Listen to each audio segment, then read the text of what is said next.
Good afternoon. All of our hearts are broken by the loss of life. The number of 33 million Americans who have filed for unemployment insurance is almost unimaginable. This is a moment when many millions of our fellow Americans are in deep suffering. We must have empathy for our heroes, the healthcare workers, for how exhausted and how stressed they are in doing their jobs. Add to that, they may lose their jobs in this economy.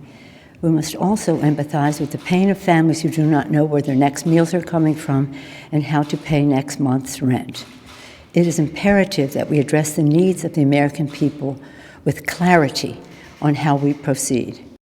We can all agree that we must open our economy as quickly as we can, but we must do so based on science and data.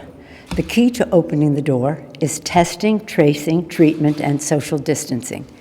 And we must do so in a way that reaches all Americans in a way that addresses the disparities we have seen so that we can assess the full extent of the coronavirus and defeat it. We all know that we must put more money in the pockets of the American people. This is not only necessary for their survival, but it is also a stimulus to the economy.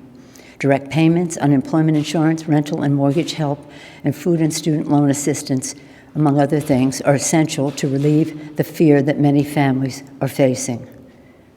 The chair of the Federal Reserve Bank has told us to think big because interest rates are so low. The low interest rate and the prospect of access to credit has bolstered the stock market. We intend to use those low interest rates to bolster the American people.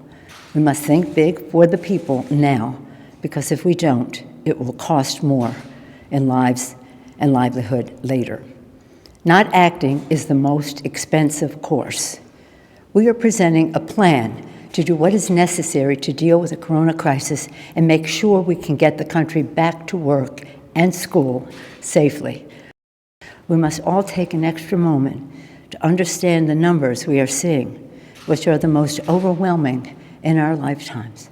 These numbers require action that we've never had to take before. There are those who said, let's just pause. But the families who are suffering know that hunger doesn't take a pause, the rent doesn't take a pause, the bills don't take a pause, the hardship of losing a job or tragically losing a loved one doesn't take a pause. This is an historic challenge and therefore momentous opportunity for us to meet the needs of the American people to save their lives, their livelihoods, and our democracy.